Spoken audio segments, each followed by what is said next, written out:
Hi class, today we're going to be talking about comparative advantage, opportunity cost, and delving into the Ricardian model of trade. So the Ricardian model uses opportunity cost and comparative advantage. A review from principles is that the opportunity cost of producing something is the cost of the foregone alternative. Or the opportunity cost of producing something measures the cost of not being able to produce something else with the resources used. For example, a limited number of workers could produce roses or computers. The opportunity cost of producing computers is the amount of roses not produced, and the opposite is true. So suppose that in the United States, 10 million roses could be produced, or 100,000 computers could be produced. In Colombia, 10 million roses could be produced, or 30,000 computers. So Colombia has the lower opportunity cost of producing roses. The United States has a comparative advantage in computer production, while Colombia has a comparative advantage in rose production. A country has a comparative advantage in producing a good if the opportunity cost of that good is lower in the country than in other countries.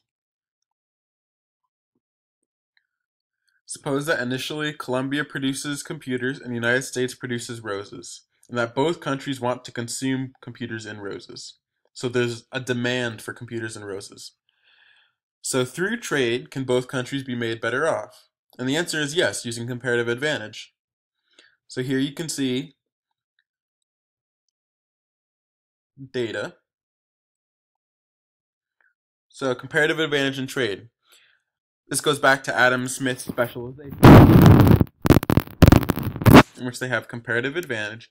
More goods can be produced and consumed. So we should have the United States stop growing roses and use the resources to make 100,000 computers instead. Have Colombia stop making computers and grow solely roses. So if there's goods that are produced and which have the comparative advantage, so the United States is producing computers, Colombia is producing roses, you could still consume the 10 million roses because both the United States produced 10 million roses, Colombia produced 10 million roses. But instead, we can consume 100,000 computers instead of the 30,000, which means we have 70,000 more computers available with the same resources. So now we move on to the one-factor Ricardian model. The example before explains the intuition behind the Ricardian model. We formalize these ideas by constructing a model using the following assumptions. The first assumption is that labor is the only factor of production. And labor productivity varies across countries due to differences in technology, but within a country, labor productivity is a constant. The supply of labor is also a constant. We have two goods in this example, wine and cheese. Remember, labor is our one factor. Competition allows workers to be paid a wage equal to the value of what they produce, or their marginal productivity, and it allows them to work in the industry that pays the highest wage. Two countries, we have home and foreign. So we have a unit labor requirement, which indicates the constant number of hours of labor required to produce one unit of output. So A sub LC is the unit labor requirement for cheese in the home country. For example, if ALC equals 1, it means that 1 hour of labor produces 1 pound of cheese.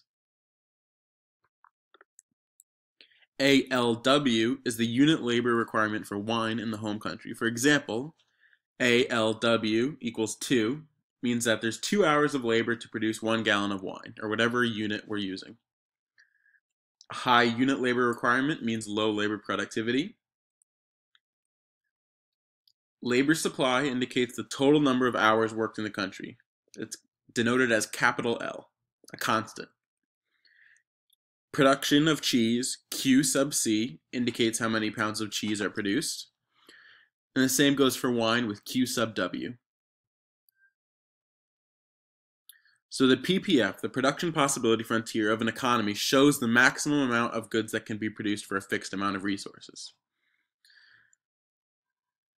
This is the equation for the production possibilities frontier, where it's ALC times QC, plus ALW times QW is less than or equal to L, where ALC is the labor required for each pound of cheese, QC is the total quantity of cheese, and ALW is the labor required for wine, while QW is the total gallons of wine produced, and L is the total amount of labor resources. So this is our budget constraint.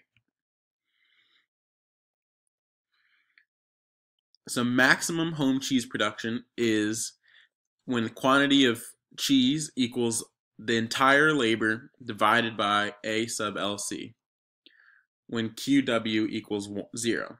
So we're producing no wine and devoting all of our labor into producing cheese. And the same is true in the contra example.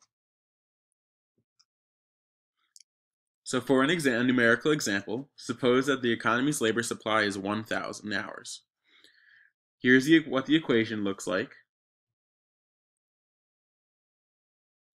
So maximum cheese production is 1,000 pounds.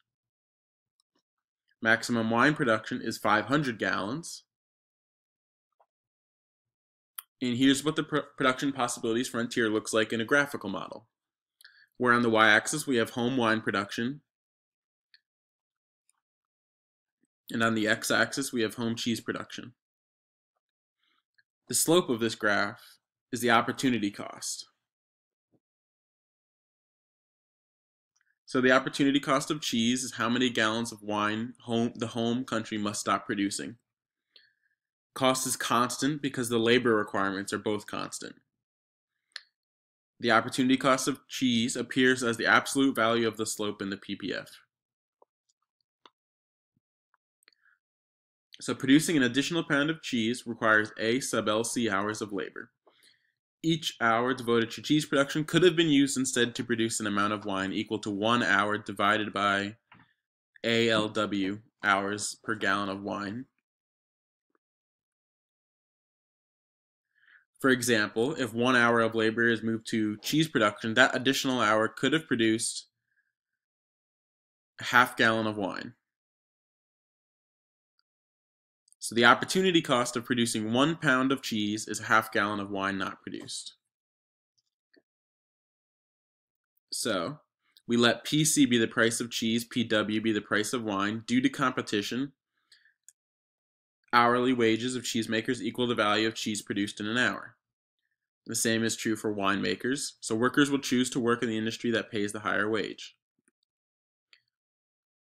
If the price ratio of cheese to wine exceeds the opportunity cost of producing cheese, then the wage in cheese will exceed the wage in wine. So workers will only make cheese. And the same is true for the opposite case.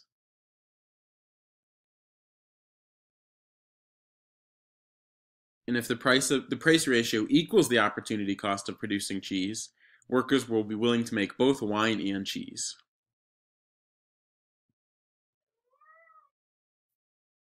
So here's some more numerical examples. And some further numerical examples showing the different statics that can occur. So if the home country wants to consume both wine and cheese, in the absence of international trade, relative prices must adjust so that wages are equal in the wine and cheese. So workers will not care whether they work in the cheese industry or wine industry. Remember, if that price ratio has to be equal to the opportunity cost.